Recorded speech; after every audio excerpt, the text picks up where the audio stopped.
You're listening to Tales by WZ. Today's story is about a husband whose wife tried to punish him into buying a luxury bag, and how one couch ultimatum exposed a much deeper problem in their marriage. As you listen, think about the moment where you would have walked away in his place. In today's video on Tales by WZ, a husband gets told to sleep on the couch over a designer bag, so he quietly packs a bag of his own and walks out instead. Was he protecting his pride or throwing away a marriage over a petty fight, and where would you draw the line? My wife said, "You're sleeping on the couch until you apologize for not buying me that bag." I said, "No problem. I am 36 and I moved out of my own house 3 days ago. My wife still does not know because she has not bothered to come home long enough to see it." Let me back up a bit. Last week, my wife, 34, and I went shopping.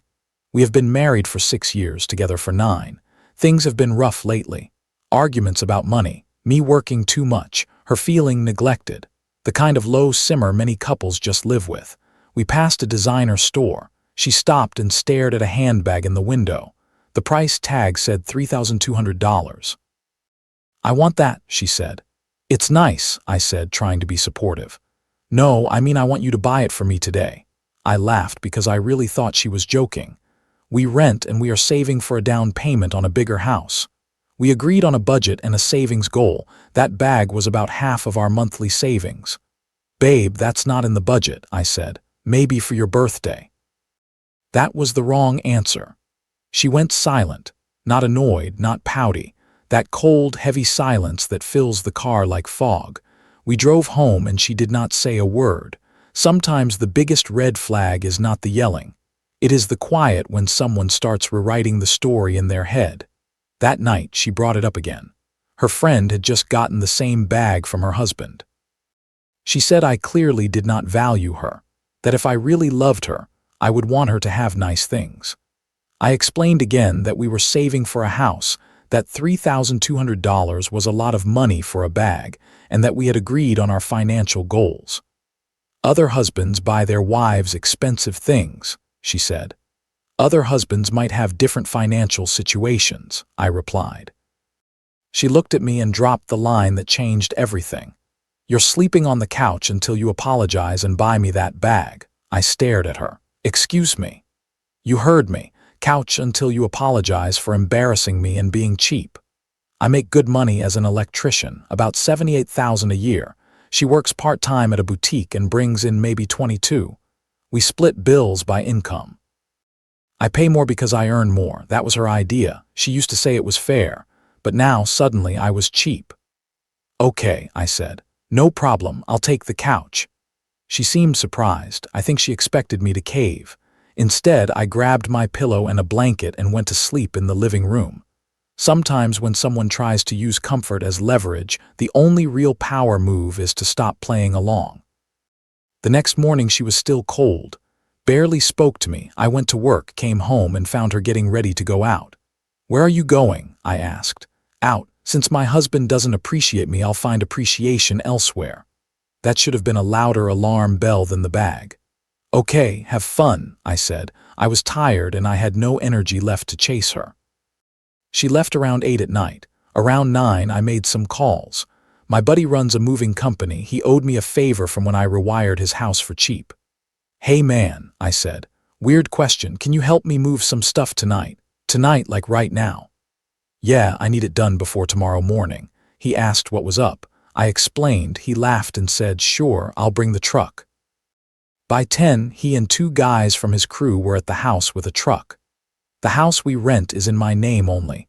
I signed the lease before we got married. Most of the furniture was mine from before the marriage or things I bought.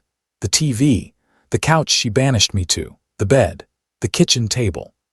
We loaded everything I owned. We left her clothes, her car, some kitchen items that were gifts to her, and one air mattress from the garage. We set the air mattress in the middle of the living room. By 1:30 in the morning, the place looked like a staged photo of a bad decision. Bare walls, empty rooms, and an air mattress waiting in the middle of it all. On the kitchen counter, I left the keys and a note. "Since I'm sleeping on the couch anyway, I figured I'd take it with me. Lease is up in 30 days. Good luck with the bag. Then I drove to my buddy's storage unit, unloaded everything, and went to my mom's house. She has a guest room and told me I could stay as long as I needed. My wife texted around 2 in the morning. Out late. Staying at my friend's, don't wait up. I replied. No problem. She still did not know. 3 days passed. She stayed at her friend's place and kept texting me demands and guilt trips about apologizing. I said nothing about the move. I was just waiting for her to go home. 5 days later, she finally found out. I got a call at 6 in the morning from a number I did not recognize. When I answered, it was just screaming at first. Then I realized it was my wife. Where is everything? Where is my furniture? Did you rob the house? It's my furniture, I said. I took it. You can't do that. That's theft. It's my furniture from before we got married. Check the lease. It's in my name. I have every right to take my belongings when I move out. Move out? You didn't move out. Yeah, I did. You told me to sleep on the couch. I am sleeping on my couch now at my mom's. Silence. Then, you're insane. This is insane.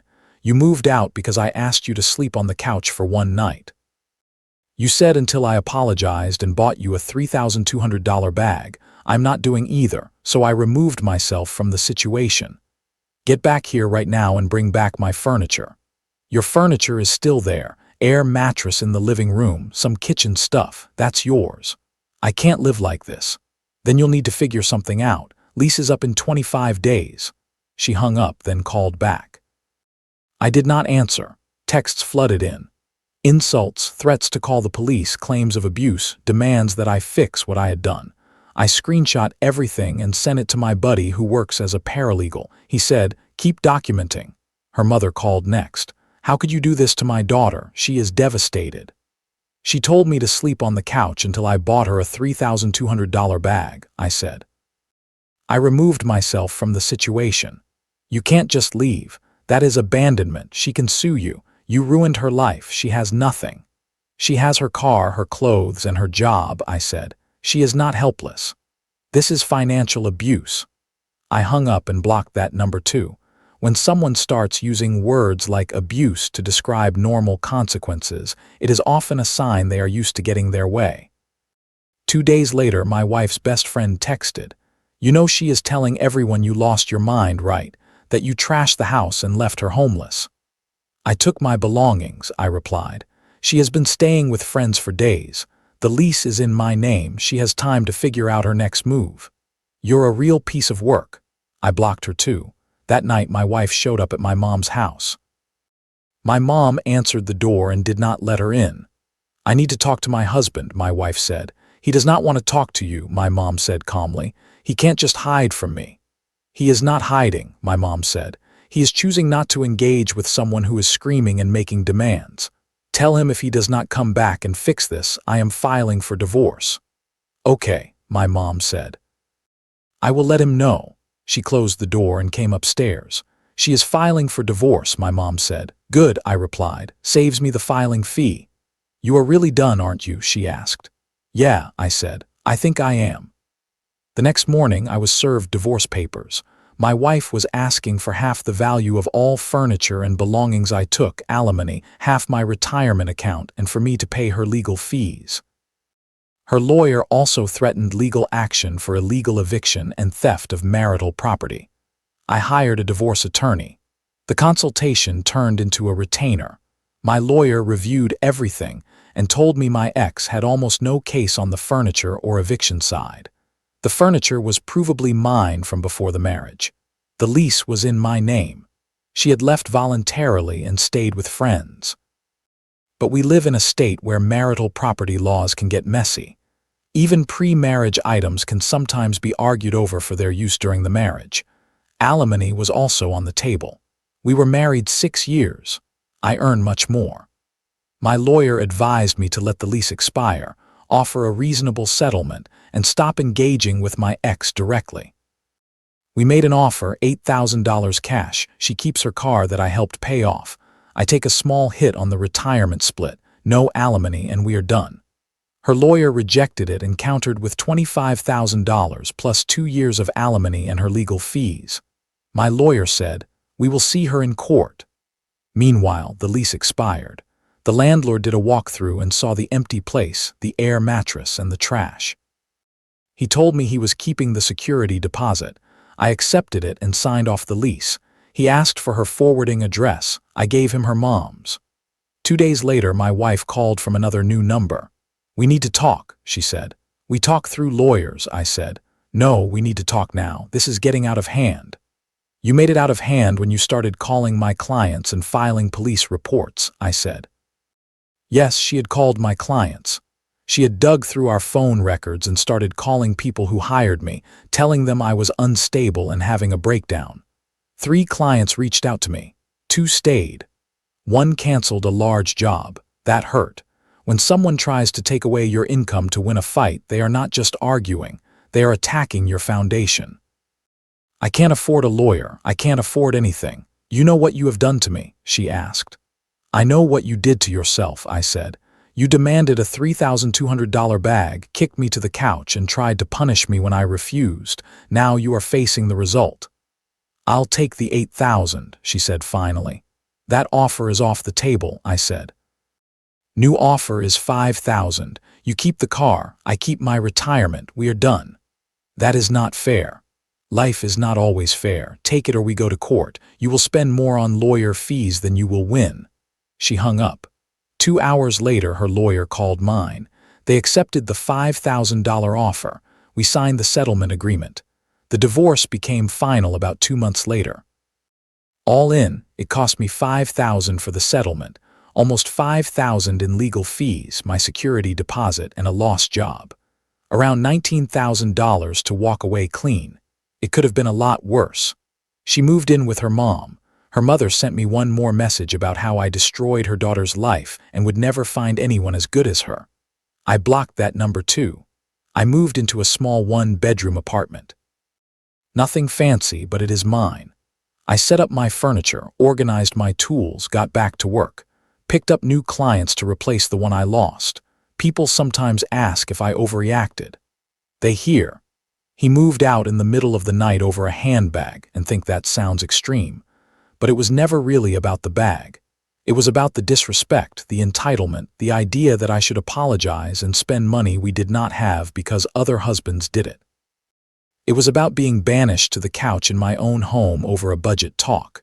It was about her choosing to go out clubbing instead of coming home to work things out. The bag was just the moment where I finally believed what the pattern had been telling me for a while. Do I regret how I handled it? Not really. Could I have tried counseling first? Maybe. But by the time someone values a logo more than your partnership, you are not arguing over leather anymore. You are arguing over values. Last I heard, she is working full-time now and living with her mom. The friend whose husband bought the expensive bag is in debt because he put it on credit. As for me, I sleep in my own bed now, in my own place, with my own peace of mind. That is worth more than any designer bag will ever be. Affection or your own home as punishment to control you, that is not healthy conflict. That is manipulation. Lesson 2. Big purchases are not really about the object. They often reveal whether you share values about money, goals, and respect. Lesson 3. If a partner is willing to attack your livelihood to win an argument, you are not in a partnership. You are in a power struggle. Lesson 4. Leaving a bad situation can be expensive, but staying in it can cost you much more over time, including your self-respect. Lesson 5. You do not have to prove your worth to someone who only measures it in status and things. What would you have done when she said you had to sleep on the couch until you bought the bag? Have you ever been pressured into spending money you did not have just to keep the peace in a relationship?